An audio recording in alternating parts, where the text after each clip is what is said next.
Voilà, donc nous sommes maintenant dans une deuxième partie. Dans une première partie, nous avons vu collaborer au sein de l'organisation, comment on centralise les informations, comment on les échange et tous les outils collaboratifs de travail, l'agenda partagé, les fichiers partagés, les Google Docs, les documents partagés.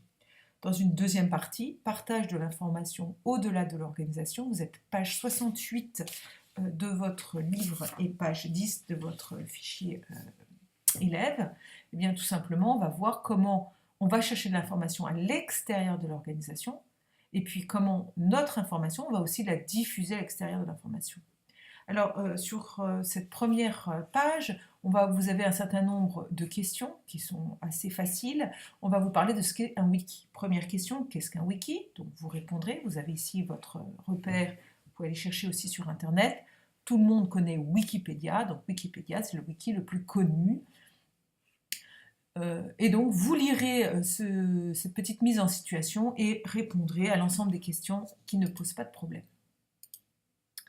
Ensuite, on va vous demander de regarder les bénéfices à tirer de l'usage de cette base de connaissances.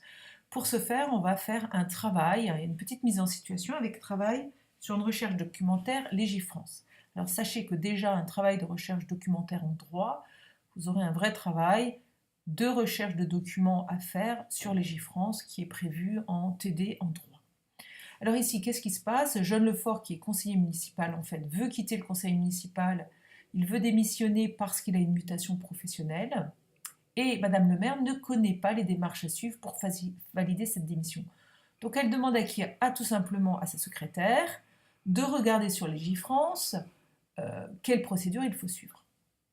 Donc on vous présente Légifrance et la secrétaire de mairie va faire une recherche. C'est ce qu'on vous demande de faire. On vous demande de faire la recherche qui est proposée page 69.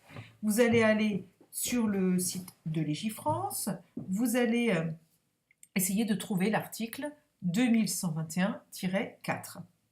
Comment vous allez faire? Vous allez suivre la procédure qui est ici, aller sur loi et règlement, conseil municipal, vous allez chercher, vous allez sélectionner code général et collectivité territoriale, et puis vous trouverez la référence dite avec ce qu'il faut sur les démissions.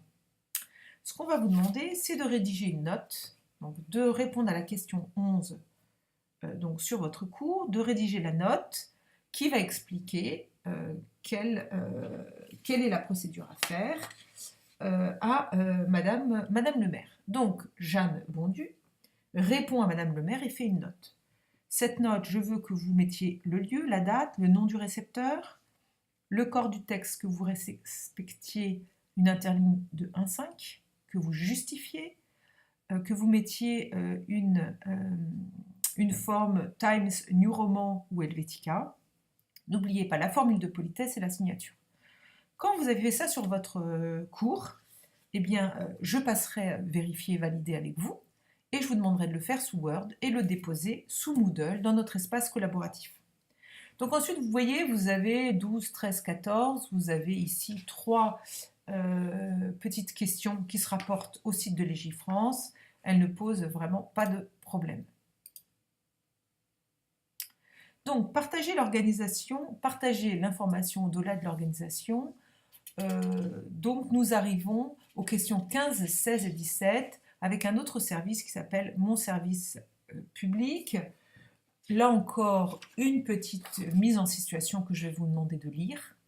Trois petites questions sur cette base de connaissances publiques qui ne posent pas de problème particulier. Ensuite, on va vous demander l'accès automatique à cette information. Nous sommes page 71 de votre livre et nous sommes page 12 de votre fichier élève. Alors là, vous voyez donc, vous allez donc travailler sur quelque chose qui est peut-être un peu nouveau, c'est ce qu'on appelle les flux RSS. Donc on va visionner cette petite vidéo sur les flux RSS et je vous demanderai de lire attentivement ce que c'est qu'un flux RSS et d'inscrire dans votre cours qu'est-ce qu'un flux RSS. Voilà, donc on va regarder ce que c'est qu'un flux RSS.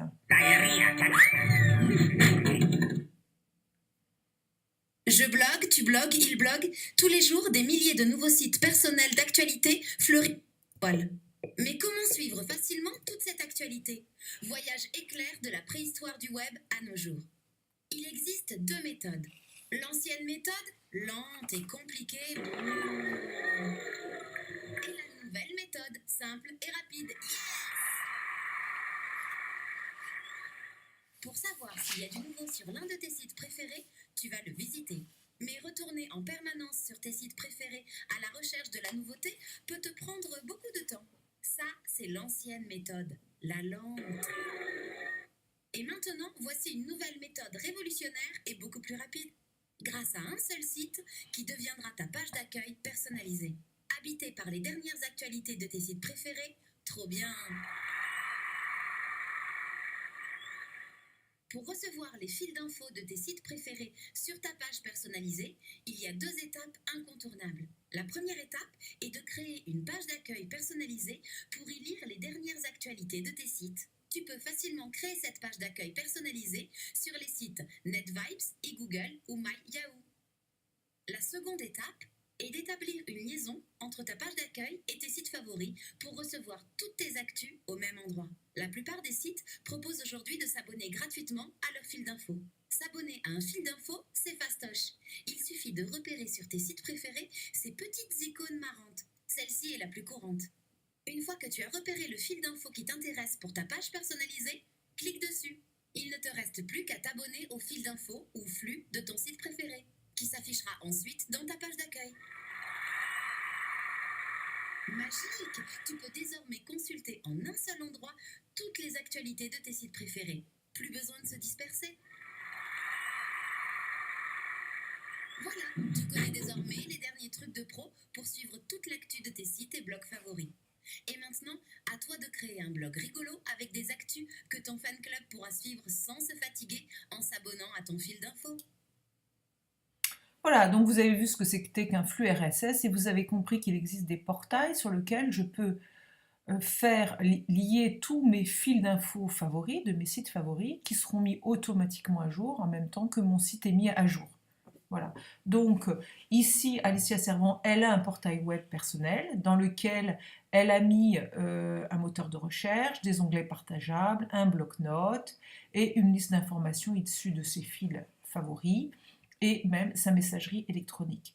Donc vous voyez sur un même espace, c'est tout à fait intéressant, elle peut avoir accès à l'ensemble des informations qui l'intéressent. Donc on vous pose ici 3 questions. Donc on ne vous demande pas de répondre aux 3 premières, mais aux questions 4, 5 et 6. Donc l'intérêt de ce type de portail. Pour nous, au niveau de la classe, on ne va pas travailler sur NetVibes tout de suite, parce que ça fait beaucoup trop de choses à faire. Ce qui m'intéresserait, moi, c'est que nous créions plutôt une page Facebook privée pour la classe, pour y mettre des photos, notamment par exemple les photos de nos journaux d'intégration, pour personnaliser la page, pourquoi pas y mettre des fils d'infos, ça pourrait être assez intéressant. Donc voilà, ça c'est un travail, un projet que j'aimerais que nous fassions avec la classe. Alors, ensuite, pour finaliser notre travail, nous sommes maintenant à l'échange de l'information. Donc maintenant, nous allons été chercher de l'information dans des wikis, dans des bases de données. Maintenant, bien sûr, très important, il faut que je puisse aussi diffuser, échanger les informations qui viennent de mon organisation. Alors, pour cela, vous avez ici le site internet de Grigneux. Nous sommes toujours sur Grigneux. Une liste de discussion, qu'est-ce que c'est, les types des réseaux sociaux, et puis un forum. Donc nous avons différentes modalités qu'il ne faut pas confondre. Qu'est-ce qu'une liste de diffusion, qu'est-ce qu'une liste de discussion, et qu'est-ce qu'un forum de discussion. Donc vous êtes à la page 72 de votre livre. On vous demande de lister dans un tableau à 2 colonnes les avantages liés à l'utilisation d'une liste de diffusion pour Grigneux et pour la municipalité. Donc, je vous les ai mis sur votre cours. Donc je vous demanderai, c'est pas très compliqué, hein, donc de regarder en quoi une liste de diffusion peut être intéressante pour la gestion administrative. Alors ensuite, quel intérêt pour un professionnel peut trouver Jeanne à s'inscrire à une liste, cette fois, de discussion? Lister les différences et les points communs entre une liste de diffusion, une liste de discussion et un forum de discussion. Voilà, donc ça c'est quand même, on verra bien ça en cours après, réfléchissez-y. Si vous avez des problèmes par rapport à cette question, vous pouvez toujours faire une recherche sur Internet de la différence entre ces trois types de listes. Pour y arriver, pour répondre aux questions 3 et 4, je vous ai fait un tableau qui reprennent liste des diffusions, liste de discussion, forum de discussion, et puis les différences en fonction du contexte, de la diffusion de l'information, de l'interaction avec les acteurs et de la fiabilité.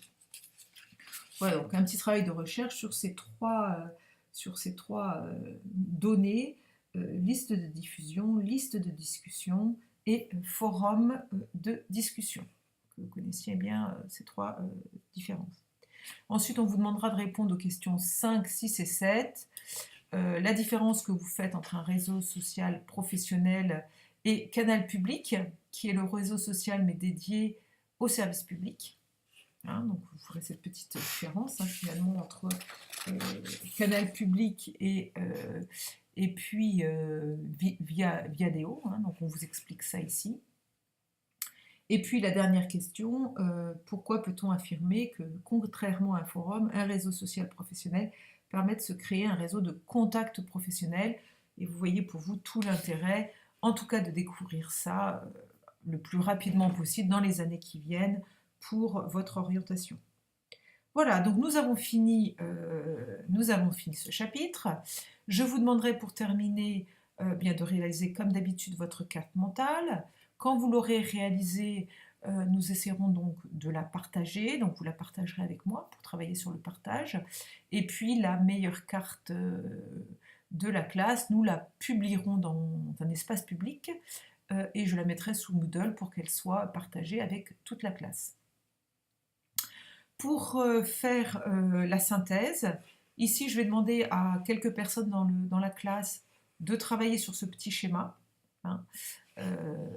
Pour chaque utilisation de l'usager, de trouver des outils qui correspondent en fonction de ces trois utilisations. Tout simplement de retravailler sur ce petit schéma et bien de le développer. Ça permettra aussi de réaliser la carte mentale. Et puis bien sûr, pour la synthèse, je vous demanderai aussi dans le Google Doc, par petits groupes de 2-3, de travailler sur les différents points et vous verrez que la synthèse va être faite de façon collaborative par l'ensemble de la classe. Voilà, ce chapitre est terminé. Et bien maintenant, j'espère que vous avez le travail collaboratif n'a plus de secret pour vous.